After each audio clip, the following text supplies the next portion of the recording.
make some opening remarks, and then we'll maybe have some crosstalk followed by the Q&A. So with that, let me briefly introduce our speakers. In the center is William Hertling, who is a writer of science fiction and techno-thrillers. His work has been praised by Wired magazine and is required reading for participants in the U.S. Air Force Future Combat Strategy course. Immediately to my left is Josh Larson, who is a radio host, podcaster, and film critic, who has been writing and talking about film for a quarter century. You can find him doing so now on the radio show and podcast Film Spotting, in his book Movies Are Prayers, and on the website Think Christian. And finally, at the end is Seth Shostak, an astronomer at SETI, which I am sure I don't need to tell you stands for the Search for Extraterrestrial Intelligence. He's a prolific author on a great number of subjects, including a book intriguingly titled Confessions of an Alien Hunter, and hosts a weekly radio podcast, Big Picture Silence. So we'll go in the order listed in the program, and we'll start with William. Thank you. Thanks for being here on a Saturday morning. So I got started writing science fiction with a series that starts with a book called Avogadro Corp. And what I was really interested in exploring was the future of artificial intelligence. And I was striving for the highest possible technical accuracy in what I was writing about. I was looking at how do I extrapolate from current day technology to where is it going to be in 10 years, where is it going to be in 20 years, where is it going to be in 30 years, and then telling stories that were internally consistent with where I thought the world would be. So if I wanted to tell a story about neural implants, I couldn't set that in 2025 because they're not technically feasible in 2025, they're feasible in 2035. But if I set a story in 2035, I have to think about, well, how has self-driving cars affected our transportation infrastructure, and what has AI done to unemployment rates, and so what kinds of social issues are going on in the United States. So all of this, to me, weaves together into a logical and consistent world. And to me, I believe that holds a lot of value. I think science fiction asks the question, what if? Well, what if is a lot like what scientists asks when they say, well, what if we ingest this compound? What if we, apply this energy to this system? So the scientific method is about what if, and the scientific method is focused on changing one variable at a time.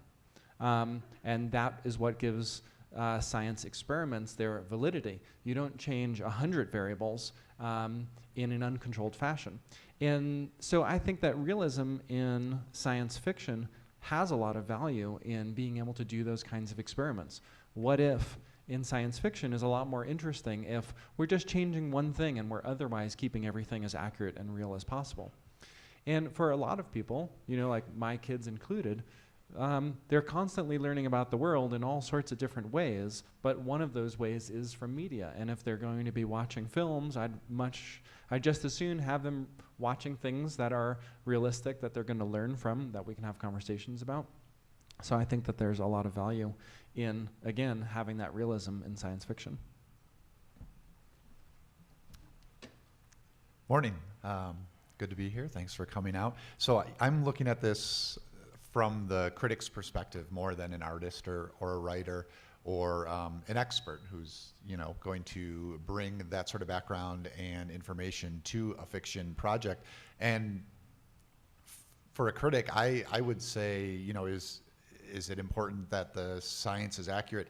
I don't really care so much about that as long as it's convincing. I don't think we want to be misleading, as you were saying, so that we're presenting something in a film, say, that kids will be totally taken down the wrong path. But it needs to be convincing to me, and convincing within the narrative. I would call that realism as well, maybe a different sort of realism from the one you were just describing. And I think, take, for example, a film like Gravity, the Sandra Bullock film directed by Alfonso Cuarón. I remember watching that, and it never occurred to me, maybe I'll find out if this is accurate, but that space travel would involve buckles and, like basic camping equipment. A lot of that movie seemed to be employing. I have no idea if that's accurate, but it certainly made me feel how close to the edge those characters were. And that all it took was one of those things, one of those little things to unsnap or unhook, and she'd be cast into the void. So for me, when I'm looking at it in terms of the filmmaking, that level of detail did the job. And I think that detail is important, and why not draw those details from the facts? So I think if you're going to be making a film that's involving this sort of stuff, science fiction, you want to start with the facts, because then you can have those sorts of details to build upon and really make the experience for the audience feel visceral. So this week I've been leading the Ebert Interruptus program, part of the conference, and the film we did this year is Wall-E, Pixar's Wall-E. And it's interesting to think about this in terms of Wall-E, because certainly there are all sorts of fantastic elements to that are not accurate in many ways, but the movie is built, as so much animation is, on very specific details. How Wall-E the robot would actually operate. And then the challenge is, how do you also make that character come alive as someone we can relate to without making him seem cartoonish? So he has to at once be robotic and also human. And so you're going to take liberties with the science. You have to. But again, we talked about in Interruptus, when we pause the film and look at a detail and say, look what they did here, where he's moving exactly like he's functioning exactly like we'd expect, but there's a little something the animators do to give him life that is totally inaccurate. And Michelle Thaler from NASA, another speaker, came to one day to Interruptus, and she touched on this a little bit and said, you know, she loves the fantastic in movies as well, even though she's deeply rooted in science. It bothers her when they get something wrong, that all it took was a phone call to say, hey, is this term the right one to use? I can see how that's frustrating. But she also wants there to be that space for the imagination.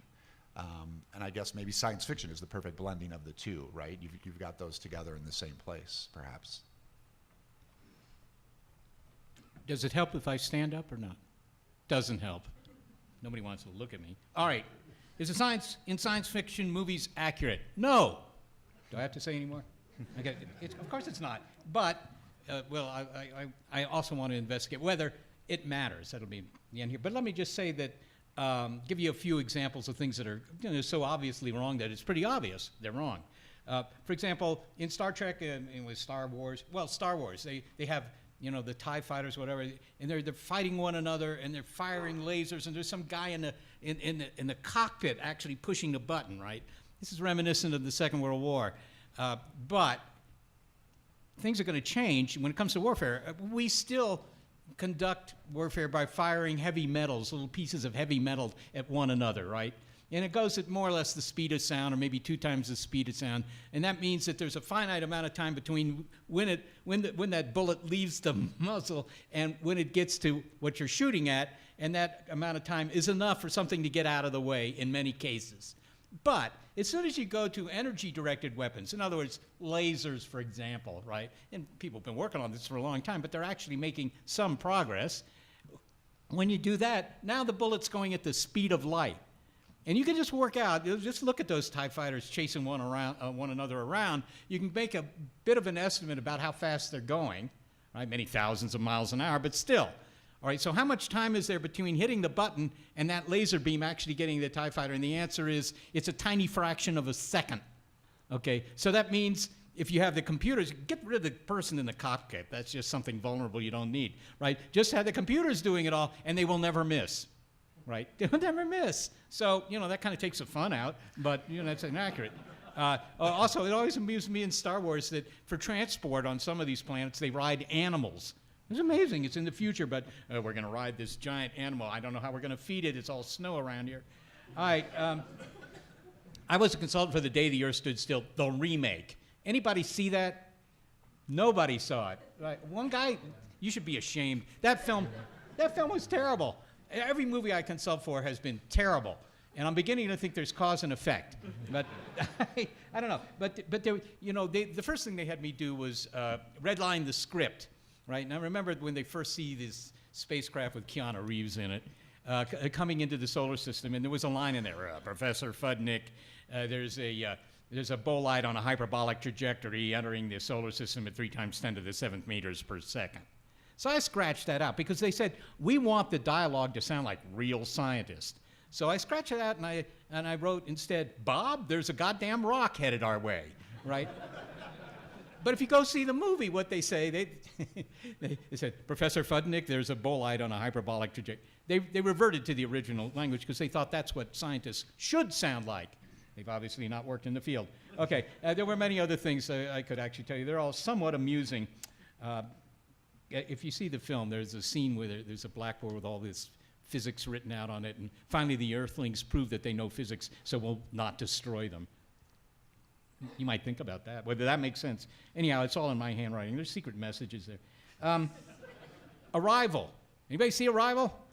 Okay, not a bad film because it has this other aspect of the aliens coming here. Instead of flattening Los Angeles, which after all deserves it, or, you know, something like that, they just want to communicate. So we'll send in Amy Adams and teach them English, that kind of thing. This is the wrong approach altogether, but we don't need to talk about that. What struck me about these aliens was, one, you didn't see them completely. That's always a good idea because your imagination is better than the special effects guys in Hollywood. But the other thing is they look like, you know, these heptapods. They look like sea creatures. And I wrote some little essay for some website about the movie, and I said, you know, the Japanese are going to figure out that they can get 2,000 servings of sushi out of every one of these aliens, and they're going to start farming them. Green Lantern, well, I don't want to go on and on. I mean, there's a zillion things. I do sort of consult for the making of sci-fi films because of an initiative by the National Science, what is it? The National Academy of Sciences, National Academy of Science. What they realized was that a lot of kids get interested in science because of science fiction films, right? And so maybe more would get interested, or they'd get more interested if the films were accurate. Now, we've heard from Josh that, you know, and Bill, that it helps to have them be more accurate. I don't disagree with that, but what this initiative, this Science and Entertainment Exchange does, they have an office somewhere down in LA. They hear that somebody's going to make a sci-fi film, and then they go to them and they say, hey, do you want your writers to talk to an actual scientist? And sometimes they say yes. It doesn't cost them money. So I have done that. They always have the same 3 questions. I've talked to you about this in Boulder before, I think. And the first question is, why are they here? Right? Because the aliens always come here. You know, it could be the fast food, or it could be they really want to flatten Los Angeles for unknown reasons, other than the fact that it's filled with Philistines. The second question they ask is, what weapons will they have? This is a completely dumb question. By the way, the answer to the first question is, there's no reason for them to come here. We don't have anything they don't have, right, in terms of material resources. We do have rock and roll. They probably don't have that. They have their own. I don't know if they'd come here for that, but, you know. So the first answer is, you know, disappointing to the writers. We always come up with something, magnetic monopoles or something, but they never take that stuff because the public won't understand it. The second thing is, what kind of weapons will they have? This is a silly question because if they can come here, they're way ahead of us, right? And so what weapons they have is impossible for us to judge. It would be like, you know, asking Julius Caesar, what weapons will the U.S. military have in 2019? He wouldn't have a really good idea. And the third question they ask is, invariably, what do they look like? And here, I always tell them they're probably machines, but they don't like that either. They want something that can be killed, or that bleeds, or oozes, or that has a lot of mucus. They always have a lot of mucus. No, right, so there's that. Okay, so I do this consulting, and about 30% of my comments are actually incorporated. I was just down in Hollywood, actually, about a week and a half ago, to consult for a TV series that Apple's producing. And it's going to be all about character and story, because character and story trump anything else, right? Okay, there's going to be an alien invasion, but that's kind of in the background. Oh, yeah, Bob, did you see the aliens? Yeah, they're flattening the countryside. Yeah, right. Meanwhile, why don't you come over for lunch and we'll talk about things, right? So story and character matter. The science doesn't matter, but I do usually, what I did this time was give them a story arc about what the aliens might be doing. They say they're going to use it. I kind of doubt it. But let me just very briefly say, does it matter? Because I think that's actually the question. To get it right, that's good. Does it matter? In the old days, they never got it right. When I was a kid, you go to the movies, right, and you some sci-fi film, and right, suddenly you realize, wait, that doesn't seem right.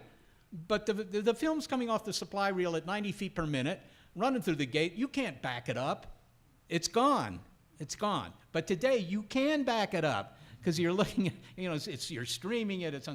So you back it up and you see, hey, that really is wrong. And you write it up on your blog. And now the production company has lost 1% of their revenues because it becomes well known that this is all baloney, right? So I think it matters more to them today than it did.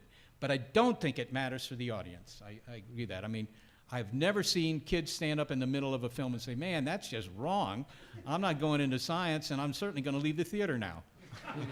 It just never happens. So I don't think it matters. I was on a panel once where some guy stood up and said it did matter, but he was from UCLA's medical school. And medical films, it does matter because you may affect people's decisions. All right, thank you. So I just want to remind everyone that you can submit questions via the app or by raising your hand and asking for a note card.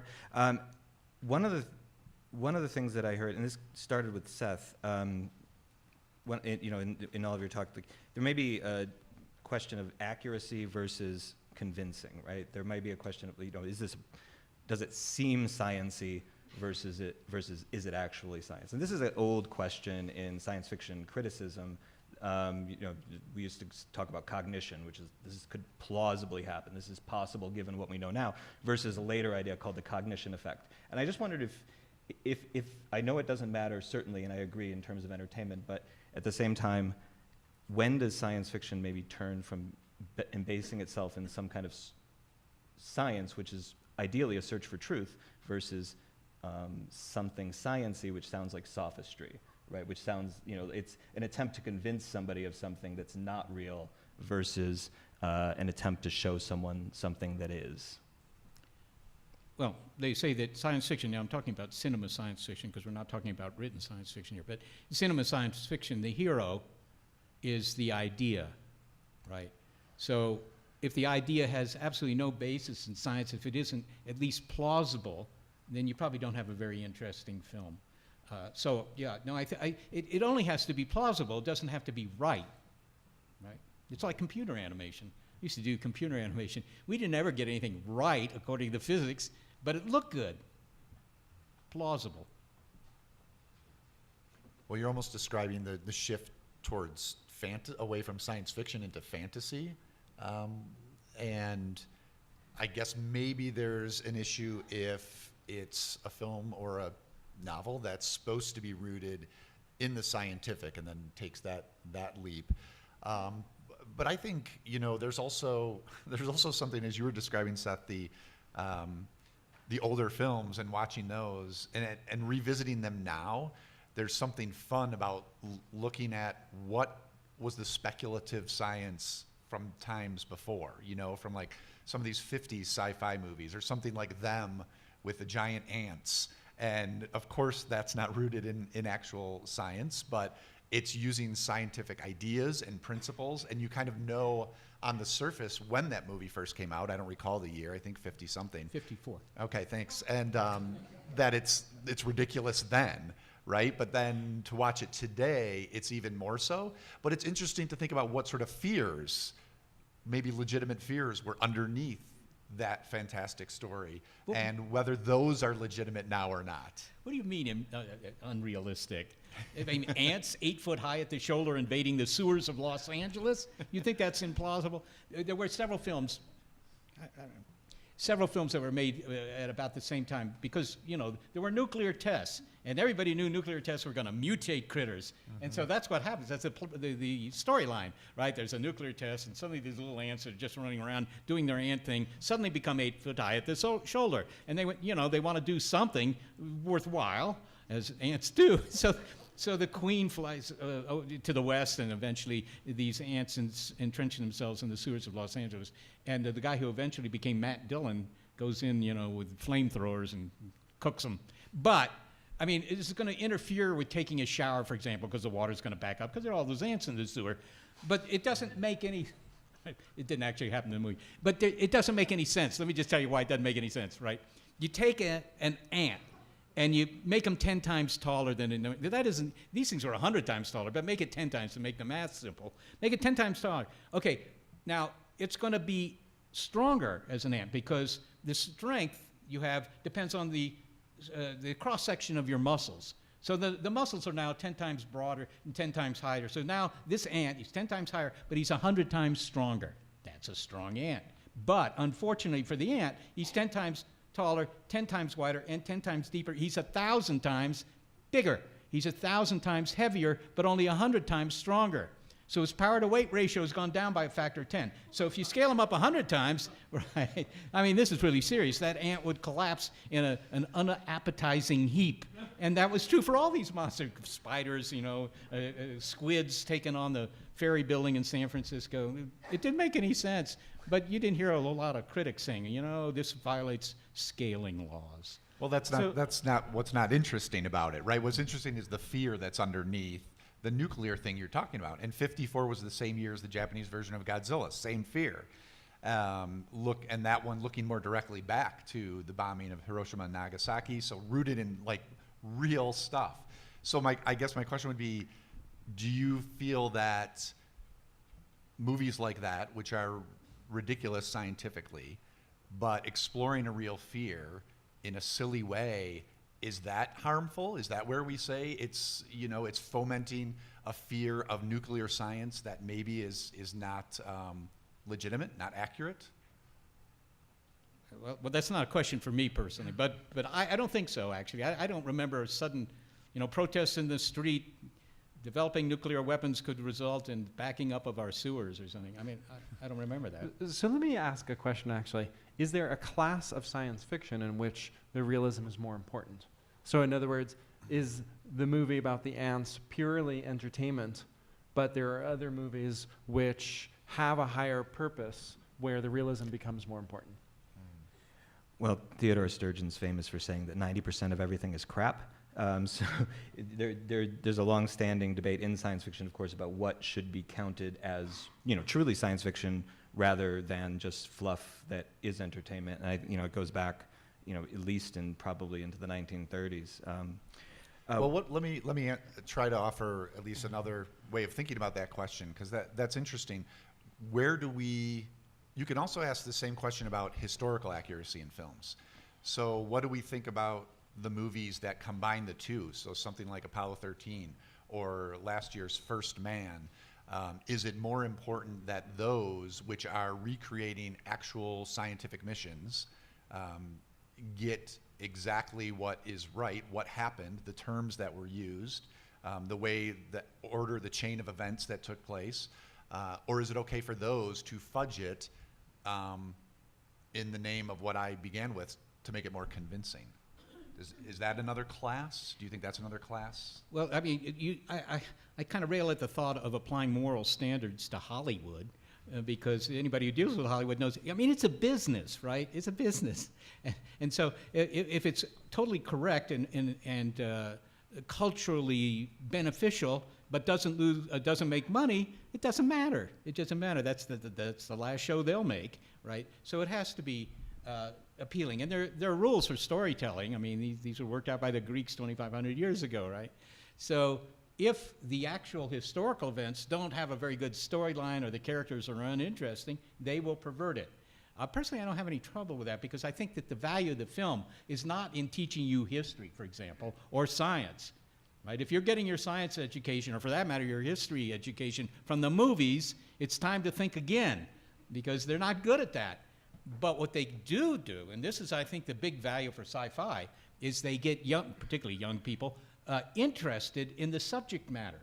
And then they go and, then maybe they look at a book, or they go online and they find out, the facts of the matter. So I think stimulating that initial interest is very valuable, because the school might not do that ever. So to turn to some questions from the audience, I think this one kind of follows from the questions we've just been talking about, and probably continue that conversation. So we all know the recent film The Martian, based on the novel by Andy Weir. And the question is simply, is that scientifically accurate? And that does seem to be, I mean, it's whereas like Apollo 13 is arguably an historical film and not science fiction, I think The Martian still crosses that line into the speculative and is this possible, not did this happen. So to the extent that anyone on the panel knows the film, how do you feel about the science there? I'm sorry to keep talking at you. Yeah, well, The Martian is fairly accurate. Actually, Andy Weir lived until his success, 20 blocks from where I live, so I actually know the guy. But he, in fact, was only 5 blocks from the entrance to NASA's Ames Research Center. So I asked him, so, there are a bunch of people working on Mars over there 5 blocks from you. Did you go talk to them? He said, no, I got all the information from the internet. Okay, fair enough. And it's all pretty good, actually. I mean, there's one big error, but Andy knows of this error, of course. There's one major error there. And that error is, if anybody see the film or read the book? I mean, I hope so. It's great. In the beginning, he is stranded on Mars because of a windstorm, right? There's kind of a hurricane, dry hurricane that comes out. And there are windstorms on Mars. And they do go up to 200 miles an hour, right? This happens. This is for real. However, the atmosphere on Mars is about 1% the density of the atmosphere in this room. So even though, so the pressure goes as, if you will, the density times the speed squared. So the speed's up by a factor of 4 over what you'd have on Earth, but but that only makes it an increase of 16 times in the pressure. But unfortunately, the density of the air is down by a factor of 100. So it's only 1600ths the pressure that you would get here. I'm sorry for the elementary physics, but what that means is, on Mars, you have this windstorm coming through at 200 miles an hour, and it would barely cause a flag to flutter. I mean, it wouldn't even cause a flag to flutter. So the idea that it would blow up the whole space station down and strand Andy Weir is wrong. And that's a very fundamental error, but he was aware of it, and he had to do it for the sake of the story. Isn't there So- also... Go ahead. Well, what I was going to say is I think that there was a core audience that enjoyed that book because of the technical accuracy, and I think we're all aware about the windstorm part, but that enjoyed that book. He may have never had the success that he had, right? Because I think that book was self-published to start.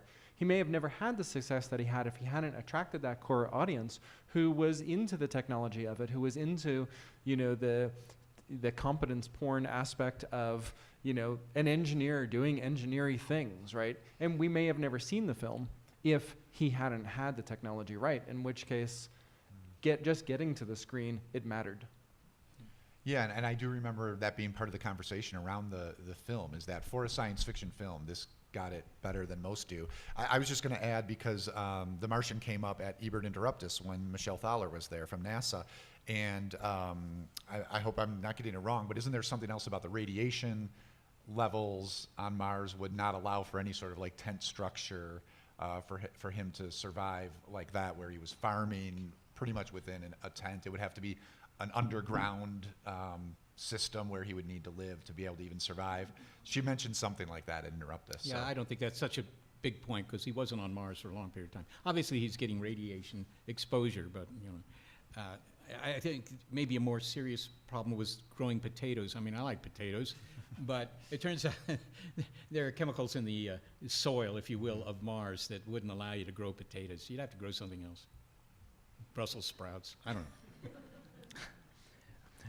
So taking this in a slightly different direction, but I think kind of continuing this conversation, somebody asks if you have thoughts about the U.S. Space Force.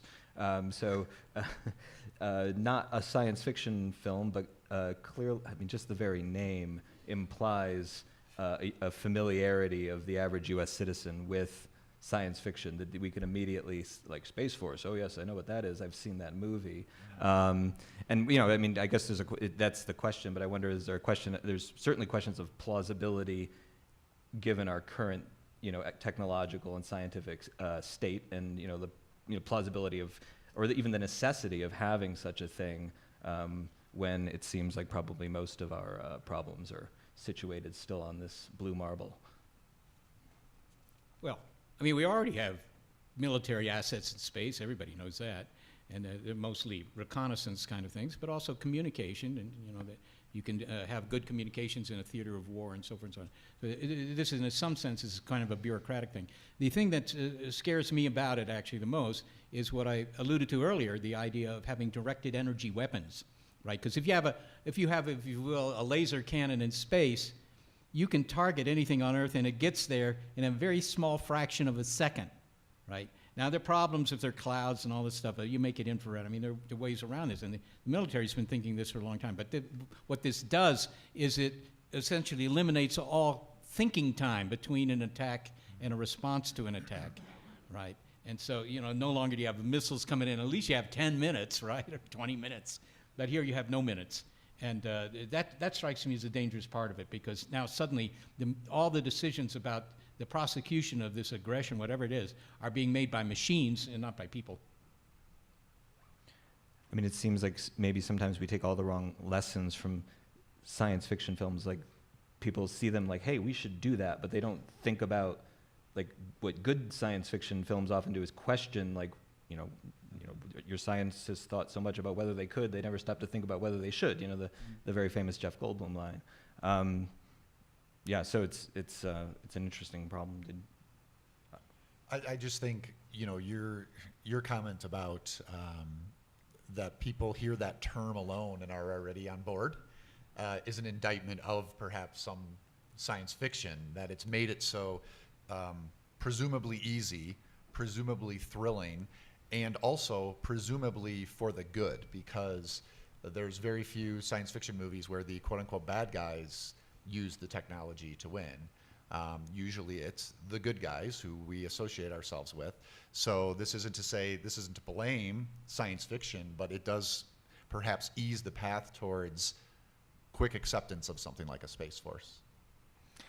I mean, and this is actually a good example maybe where most people don't really understand what that would look like. Like, we are unlikely, my understanding of the technology is we're unlikely to have space-based weapons that are going to destroy targets on Earth with any kind of useful efficiency. What's far more likely is we're going to have killer satellites whose goal is to wipe out other satellites to destroy other countries' communication capabilities. And what we'll end up with is so much debris that all the satellites go, and then we have no GPSs, we have no communications, and what we end up with is a failure of our IT systems, our ability to drive around, right? That's also an interesting scenario, but that's what's more likely to happen from having space-based weapons rather than, cities being vaporized instantaneously. So the whole idea of what it means to have a space force and what it means to have it, it's just, we're thinking about things from science fiction that aren't real. There's very real implications. They're different. And this reminds me of something you were you were all hinting at earlier, is that science fiction film is very good at maybe a detail, but very bad at thinking about the implications of that detail. So you can think, like, I'd imagine a tauntaun on Hoth, but then thinking about the actual environment and the ecology and the evolutionary, trajectory that got us there, and what do these things eat? That's a very tough thing for science fiction to think about, because there's so many kind of consequences of these small details. But I'm going to defend the tauntaun, because that is one. I mean, when I was a kid, I had one as a toy because it was so much more imaginative than another spaceship. Mm-hmm. And those things you were joking about are absolutely right. I mean, we don't see how they feed them and all that. But to think, and that you used the term world building at the start, and I believe, and that's a crucial idea when it comes to science fiction. And to just think that there's this ice planet where there might be these creatures that somehow have survived, and so the rebels have used that to their advantage I mean, that's just so much more imaginative than, yes, why don't we just jump in this speeder and get there in half the time? And those are legitimate questions, but it would make for a less convincing world if they were just flying around Hoth on spaceships than it does when they're riding something silly like a tauntaun. To go off on a slight tangent, Charles Stross, who's one of my favorite authors, wrote a book in which he wanted to depict what it would be like to have spacefaring civilization that adhered to the speed of light, and where space battles, adhered to like orbital mechanics. And it's a very, very interesting book, and it's very different. Like, everything, battles, the idea of a battle, like, you're faced with like assets showing up, many decades later for a war that was over a really long time ago, but it's still going on because they spent all the rocks through space and now they're just coming toward your planet. And really funny. And what does a space battle realistically look like when you have a ship coming in and it really can't change its speed much? So it gets like one pass and it gets the fire, and then the space battle is over in a fraction of a second when they're actually within firing range, and then they're gone, and then they can't do anything for a long time. I wish I could remember the name of the book off the top of my head, but it's totally worth checking out for what does this stuff really look like. You still can tell a story. It's just not like any of the science fiction stories you've read. Yeah, it's almost as if the universe has been created with the idea of avoiding interstellar wars in mind. Because of the speed of light, you really can't do much. I mean, hey, we got Klingons coming. We're just a simulation to see what would happen if we can't have space-based war. Yeah, but it's not so interesting. I mean, right here, the Klingons are invading Sector 11. Well, call them up. Call up Battleship Galactica. Tell them to get over here. 40,000 years later. I mean, everybody's a Klingon already. It's too late. All right, so someone from the audience asks that it seems very few science fiction stories crafted by women and people of color, so we're taking this in a different direction here, make it to the screen. And there's a lot of books, obviously, written by people like Octavia Butler and so on and so forth, whose work doesn't make it into science fiction cinema. And I think, to kind of connect this with the things we're talking about, does science fiction film maybe privilege certain identities and certain understandings of knowledge and science and what constitutes truth, and we know most science fiction film does tend to be for white men, and whether it's the Andy Weir type or the ridiculous Marvel Star Wars type. Yeah, but that's that is changing. I don't know. You see it on screen, but you also find a lot of women who are huge fans of this sort of stuff, and why that hasn't been more obvious in the past. Well, it's a gatekeeping thing, and I think you can trace the same gatekeeping that's been done in Hollywood is being done in academia, is being done in the science community, I presume. And so they just kind of all coalesce here where people have been shut out. But I do think, you've seen changes in that route, even in the Marvel Cinematic Universe with recent films, something like Captain Marvel, and even someone like Jordan Peele, who, I would argue his film, Us, has a lot of elements of science fiction along with horror. It's kind of this fascinating blending of the two. And here he's producing and hosting Twilight Zone, this new series, and I think you'd consider that science fiction. So I think we're starting to see some new voices and new people, but I don't think it's for any inherent lack of interest, or it's just they've been shut out. Yeah, that was me. That wasn't in the question. I don't know that it is a lack of interest so much as the gatekeeping. Yeah, And when women and people of color go to the movies to see a science fiction film, not always anymore. Certainly, we had Black Panther, and we had Boots Riley's film "Sorry to Bother You," Mm-hmm. and things like that. But they're asked to identify, Tony Stark, right? Luke Skywalker, Han Solo, Captain Kirk, right? These are kind of iconic. Black Panther is a great example, which I would consider science fiction. And his sister Shuri, the character there, who is the top scientist in the country. Yeah, I think. I think we're right on the cusp of the change, and I think it's just going to catch up. One of the other factors that I think is a big detriment to the kinds of movies that Hollywood makes is that the whole nature of the film business and the economics of it has driven them toward having to do more and more mainstream films, appealing to a bigger and bigger audience to sort of recoup their budget, which has to do with their advertising budget, all these kind of crazy things, and it's sort of driven us away from more niche films. So it's harder to make a film that's going to appeal to a subset of the whole culture. They're trying to go for the most homogenous things possible, which leads to a lot of dumbing down of stories too. Luke Ryan, who's a Hollywood director, said basically the Blair Witch Project kind of killed Hollywood as we knew it, because it showed for the first time that you could make money based upon advertising rather than based upon an investment in the film. And so all of a sudden the advertising department said, well, if you're making a $40 million film, we're going to need $40 million to advertise it. Well, now it's a $100 million film, and the only way you can make a $100 million film is for it to succeed internationally. Well, for it to succeed internationally, it has to be able to translate to all markets, which is why we end up sort of with these big shoot-'em-up blockbusters that, you know, we don't all like, but lots of people in lots of different cultures will enjoy parts of that. And so, yeah, the sort of dumbing down of Hollywood. Yeah. This is something that's been going on for a while, actually, because an action film can be understood by anybody, whereas something where you have clever dialogue or, you know, stuff like that, I mean, that's very culturally dependent, right? Remember all those films that were made by the British, but these sort of really inexpensive films, but they were very clever, Peter Sellers and all that stuff. And that would be very hard today. Now, one possibility is we're seeing the democratization and the accessibility of creative type of technology, right, to evergreen audiences, right? We can all publish now. We can all have a presence on the web. We can share lots of different things. That may yet come to filmmaking. We may see the technology that's going to enable, say, the individual filmmaker who wants to tell a film to be able to create it all himself in his basement.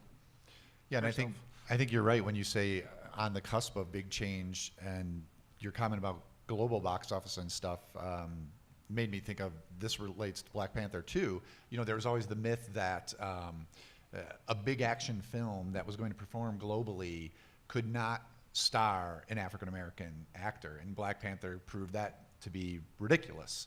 That was a huge global hit. So yeah, there's that will hopefully convince those who have been operating under those mistaken assumptions to diversify the movies that are still considered potential global box office successes. I would just say to the women in the audience, I mentioned that I was in the script writing session for this Apple TV series last week or a week before, whatever it was. And more than half the people in the room were women. There were people of color in the room. I mean, look, Hollywood, yes, they're gatekeepers, but on the other hand, they're agnostic because it's a business again. And that means if you've got the ideas and you can write clever dialogue and you have ideas, they want to hire you. And the fact that you know, you're not the white male that they've always hired in the past, yeah, that's true. But what counts are results. So if you've got the goods, you know, you have a good shot. Well, to think about that a little bit more, I mean, but I think what the question was getting at too is not just, is there a change? Are more people of color and women making these films? But also, to have the goods means a certain notion of science, right? It means a certain type of story, a certain thing that we're already familiar with. And you know, there are the Captain Marvels and the Black Panthers, but there are, you know, the continuation of the Avengers, which is largely made up of white men, for example. Even if they're aliens, they're still white men.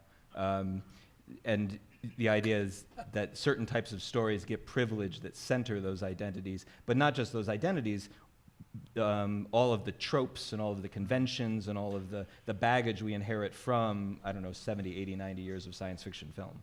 Well, the really exciting stuff on this front is taking place in comic books, I would say. So you have a run of what is it? My daughter would know better than me, but some of the ones she's reading that I'll pick up and look at, like Spider-Gwen. Okay, so it's all about what it would be like to have these science fiction-y powers and also be a 20-something woman. And in that series, as a matter of fact, there's all these different, worlds. I'm going to be using the wrong terms, but there's multiple universes, like Spider-Man Into the Spider-Verse. And in one of those, in one of the comic books, suddenly I see in the corner is Captain America, but it's an African-American woman, but wearing the Captain America outfit. And so then that story entirely becomes, we're a little bit away from science here, but still it becomes, who is this iconic superhero if they were also someone of a totally different identity than what we've known. So that's happening. There's a female Thor comic book run. I mean, She-Hulk. So this is all, it's in comic books you see a lot of this. Okay, to shift gears a little bit again, somebody asks if you're familiar with the show The Expanse and what you think about it. And I wonder if we broaden that, what do we think about this shift into these heavy-duty science fiction television, streaming television, serial storytelling, that are not quite big screen, but they have to build worlds over the course of many, many seasons. And maybe does that affect the accuracy of the science and the world building and all of that? I'm actually not familiar with it. I haven't seen The Expanse. It doesn't make me a dinosaur. I haven't seen it, but the shift, that's not a bad thing, right? There's long-form science fiction. Isaac Asimov wrote Foundation. Well, that's not a thin book, right? And it's being optioned. His daughter probably wouldn't want me to have said that, actually, now I think about it.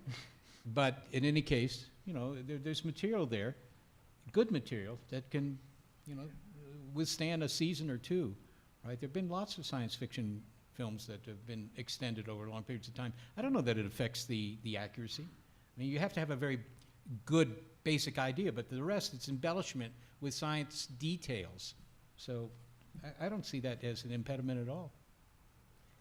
If anything, I think if you don't have any adherence to any kind of consistency, right? Because I think this is one of the other things. It's just consistency too.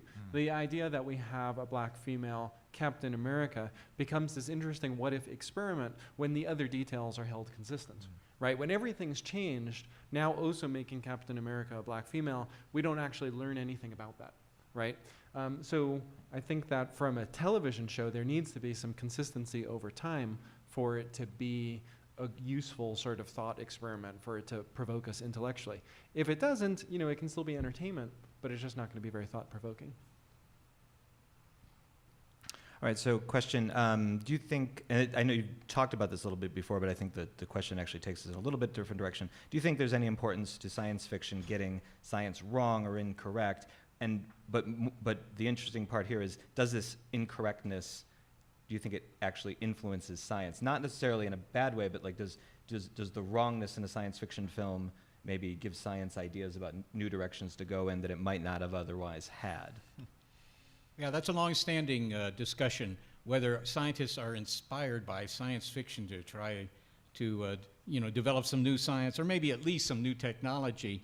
And I've never seen terribly many convincing arguments of that. In another panel, I mentioned the cell phone. Most people think the cell phone came from StarTrek, right? The communicator. And of course, in the Silicon Valley, people are working on the, what is it? The tricorder, right? You sick? You sick, Bob? Let me just take out this tricorder and I'll run it over your chest. Oh, I see. We got Uncas of the Bunkus. So I'll just push this button here and you'll be cured. All right. Well, at least the first half of that is being done, where you can have a small device that will take the vitals of people. That's useful, because if you're in rural India, for example, the nearest doctor could be a long way away and you can't get there. But if you have cheap tricorders, that's a useful thing. So in that case, you could say, all right, science fiction has inspired some technology. But in general, science fiction inspiring science, I don't think there's much you can point to there, except to say that it's inspired kids to go into science. And I think that's the big win. It isn't that, they had this funny idea about, I'll just put on this invisibility cloak. And today we do have materials, metamaterials that can, in fact, make things invisible, believe it or not. It's not quite Harry Potter, but that wasn't inspired by the science fiction, I don't think. I don't think it had anything to do with it. All right, so talking about a specific technology, the question is if you have an opinion on Ready Player One and virtual reality technology affecting future society. I didn't see Ready Player One, so. I've gone to the Stanford Virtual Reality Lab. I also did not see Ready Player One. You see, this is a really qualified panel for this discussion. Hey, I saw it. There you go. Oh. I also read the book. But I think the question was ultimately, how does it affect society? Yeah, whether virtual reality affects society. And I think we could take it, obviously, there are things like Oculus Rift and there's actual VR technologies, but film increasingly seems to have this kind of virtual quality, especially as we do more, see more and more 3D and the quality of the image improving. Right. So I've actually, I think that the end game for VR is kind of dangerous, right? Because what you get is more and more realism. to the point where, and we have lots of science fiction about this, the point where you can't be separated from real life. And we already know that anybody who's out there building apps for our phone, they're employing everything they can to keep you as addicted as possible to the experience of being on here, right? And that same thing is going to happen with VR. We already know that people have a lot of difficulty, many people have difficulty finding meaning and purpose in life, right? This has been a theme of a lot of panels talking about what does it mean when we have unemployment due to artificial intelligence. Well, I think you're going to see this convergence where you're going to see people driven to VR to find some sort of escapism, and it's going to be, more compelling than anything we've ever seen in entertainment up until this point in time. And that will be their substitute for real life because it's more compelling, because it'll be engineered to be addictive, because real life is going to be kind of crappy if we don't have jobs because of AI.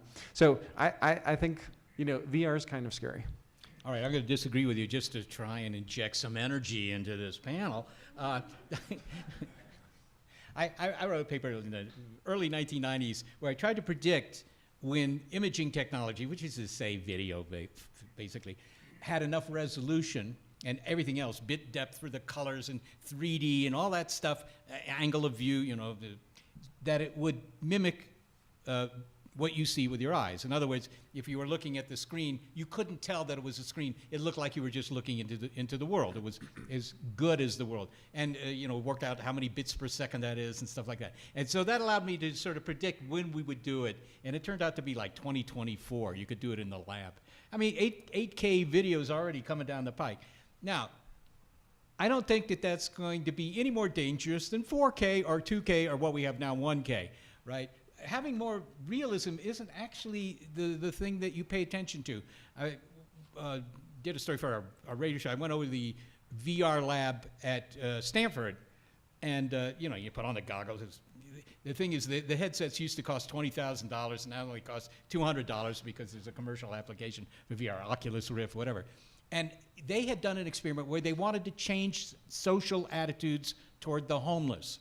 So he had me do this. And what happens is you're in a bus, a night bus going through the city, and there are homeless people around you, and one of them's trying to steal your briefcase, and so forth. There are other people sleeping, and you do this, and then you see how they get hassled, right? And you think, man, this is not right, and so forth. And so they had done this as an experiment to see whether virtual reality could change people's behavior. And it did. Actually, people became much more sympathetic to the homeless for 3 months. And then they went back to their old attitudes. But nonetheless, there was a change. But I think the point that I'd like to make here is that this virtual reality wasn't very realistic, in terms of computer animation. It was low res, it didn't have a lot of detail. But it turned out, according to these guys that are there, it doesn't matter, right? It isn't the detail. It's not how fine the detail is in a comic book that affects your reaction to the storyline there. So I thought that was interesting. You don't need more accuracy doesn't mean better storytelling. Yeah, in a way, you need that line to be drawn. Even if we do get to that point where you put it on and it seems as if it's the same, then what's the distinction? Like you need that distinction to provide that sense, if we want to go back to the negative potential aspects of this, to provide that sense of escape. You've got to feel like I'm escaping towards something. And so there are certainly positive applications, like the one you're describing, Seth, that hold some potential. But ultimately, like we are already there, and it makes me think of that scene in Wall-E, where the one they're floating around in their chairs, and they've got these screens right in front of them. And this was 2008, and that's all they look at. And when the one woman's screen breaks and falls down, she sees the pool on this spaceship that they're living on, and says, "Oh, I didn't know we had a pool." And she's like 40 years old and has been living there her whole life. So we're already there in a sense with our phones. Yes, I think when I walk into a classroom and there's 20 heads all looking at their phones and not talking to each other, I feel exactly the same way. So we have some fun questions, I think, actually. So somebody writes, "I'm a historian, so I feel Josh's point about retrospective errors is apt." And this question is, What do the panelists find to be the most maddening errors in science fiction movies? And this particular questioner says that he or she hates the time-traveling paradoxes in Back to the Future. Oh, I love time travel. So what bothers me about them? No, That's- not that what- one in particular, or but any particular. any Like, that- is there any yeah, I one don't that sticks think- out? I mean, go back to the beginning. Like, if I'm not convinced by it and I find it just patently ridiculous and not helpful for the story, that bothers me. But that's not necessarily rooted in its accuracy. And Back to the Future is ridiculous, but it enables. It's all about enabling the people in that movie to think about others in their lives who are at different stages in their lives and realize that my reality of whatever age Marty McFly is, and a teenager, your reality is exactly what's right in front of you, to open up your world that, well, no, I have parents who have lived a full life. I have others, and if it takes some time travel shenanigans to get to that heart of the story, I'm all for it. I guess for me, the most maddening thing is that when the aliens come here, we take them on and win. I mean, if they can come here, we're not going to win, right? It's the U.S. Air Force against the Neanderthals. But on the other hand, if we didn't win and we were just wiped out, that would be a downer when you left the theater. So I kind of understand why this is. But it's, it's totally baloney. To me, it's always the little inconsistencies that bug me the most. Watching Star Trek, I'm like, why does Data ever miss when he shoots? Why would he miss even once? Like, there's no logical reason for it. And so then it just becomes this ongoing distraction, right? So it's not that Data exists or anything like that, but well, why does he miss? So it just, I can't enjoy a single fight scene that he's in. So it kind of just rips me out of the story, and that's not the main part of the story, but would it have taken that much effort for them to have explained why and to have created some realistic reason why? There's another Star Trek episode I remember where they're trying to use the tractor beam to move some asteroid out of the way that's going to hit a planet, and they're waiting to make the tractor beam stronger, whereas if they just applied the tractor beam sooner, it would make more sense. So it's like, why can't they just be, accurate? It just becomes a super annoyance because now you've got all this stuff that's about making the tractor beam. And again, right, the point of Star Trek is always about social commentary, but a good 10 to 20% of the episode is about the technobabble. We could just make the technobabble more accurate and not grate on us. I'm going to throw out my personal favorite. I spend way too much time thinking about what cell phone plan Tony Stark has, because that cell phone's ridiculous and no one else has one, right? And like Verizon offers some crazy like Avengers plan or something. It doesn't bother me, but I do think about it every week. So another fun question: if you had one piece of tech from any science fiction film, what would it be? And I'm reading this verbatim. And would you use it to help or destroy the world? I would use, would it be teleportation? Is that what you call it? I'd use that just to help myself. Well, I just want the Enterprise. Just give me the whole thing. The holodeck looks like a lot of fun, and that might actually happen. The trouble with that teleportation in Star Trek, anyhow, they beam you down, right? And they don't beam you down on a light beam or a laser beam, because if they could do that, they could just record the transmission, then beam you down again and beam you down again and beam you down. Pretty sure you have a whole army of Spocks, right? So, so they have to beam down the actual molecules. Amazing. They don't scatter off the molecules in the atmosphere or anything like that. Oh, here's Captain Kirk, but his head, his legs coming out of his head, and the assembler went wrong. Maybe I'm going to change my answer then. Well, it's a murder machine, right? Like they kill you and then reconstruct you as the same you on the other end. And another fun one. I just want to get to this. Like, what are your favorite science fiction movies? Interstellar is one of my favorite. I watched it 5, 6, 7 times in the first month that it was out. The Matrix, which is all highly accurate. I'll just mention one that doesn't get a lot of attention. Spielberg's already come up in terms of his filmmaking, but I really love AI, artificial intelligence, which is just an interesting merging of Spielberg's sort of wonder about this sort of stuff and Stanley Kubrick, who was going to make it at one point, deep cynicism about at least what humanity will do with this sort of stuff. Just this really strange mixture of those sensibilities that works really well. So AI, artificial intelligence, I love. Well, obviously the ones I like the most are the ones I saw as a kid because they had the greatest influence on me, and I think that would be true for anybody in the room.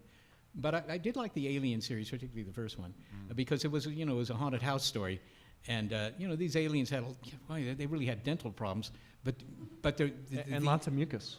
and lots of mucus, but that's obligatory. Somehow, let's talk to a biologist. What's the function of mucus, and how much do you need? Do you really need 100 gallons of it? I mean, really. But the thing is that it portrayed some worlds out there where they found all the eggs and all that stuff. These were not pleasant worlds, right? It was perpetually stormy and foggy and miserable looking. And I guess that's Ridley Scott. He studied architecture, I think. But that's what I liked. It was the atmosphere. And that's really interesting given the other things we've been saying about, the need for narrative and perhaps world building irrespective of its accuracy, right? I mean, one of the most famous aspects of the Alien films, at least is the first one, is H.R. Geiger's work on it, right? Which is an artist, right? I mean, a strange artist at that, but, right, like the designing the feel of the film was at least as important as, getting the science right. Although there are nods in the Alien, I mean, those ships take long, long times to get places. They're not, the Star Wars where like everything's 10 minutes away. Yeah, but think about it. If your reproductive strategy is to wait for some critters from another solar system to come and take you, and then you can jump into their tummies and gestate, if that's your reproductive strategy, you're probably not around. Just to follow up on that, what about parasites in this world, like whose life cycles seem so improbable? Yeah, but they can count on the rest of the biosphere to be there. But I think that's why it works, though, is because there's a model we know that is true and scientifically proven, is parasites. So you take that and enlarge it, make it fantastical, and it's still ridiculous, but because it has that, just enough of that rooting, that convincing element, we'll believe it. Yeah. A whole new way to look at C-section, I guess. Well, fortunately, the Prometheus and Alien Covenant solved all these problems, and didn't it all suck? So this question maybe was more appropriate a few minutes ago, but this person would like to know about your perspective on shows like Black Mirror and other mediums engaging with ethical questions of tech. We have touched on this. This isn't so much a question about the accuracy of technology or of science, but the ethics, and obviously Black Mirror, puts those questions front and center to the point where I can't even watch it. It's too much. Well, I mean, if it's not based somewhat in a real world issue, then there is no ethical question, right? There's no ethical questions really in Guardians of the Galaxy because it's so completely improbable and fantastical. So the only reason those ethical questions hit so hard is because they are, about technology that could be plausible or will be plausible. I didn't see Black Mirror. I don't say. I mean, addressing ethical questions is something that science fiction does. It's trying to give you, in many cases, some idea of the future. In that sense, it's addressing ethical questions because is the future ethical, right? So, that's certainly legitimate. But if you look at science fiction film, at least classically, there are very few themes. One is, of course, loss of identity. That's a very common one, right? Daddy isn't daddy anymore. That happens a lot. And the second one is just, conflict. All right, just straight out, they're coming to destroy us. That's hardly even science fiction. That's just a cowboy film, but they use different hardware. And the third theme that I would mention is there are some things humankind was not meant to know, right? So we were talking about those giant ants. This was a rebuke against, nuclear developments, right? Against the atomic age. And so there clearly ethical implications. But I have to say, a theme that is there are some things you are not meant to know isn't really something that resonates with many scientists.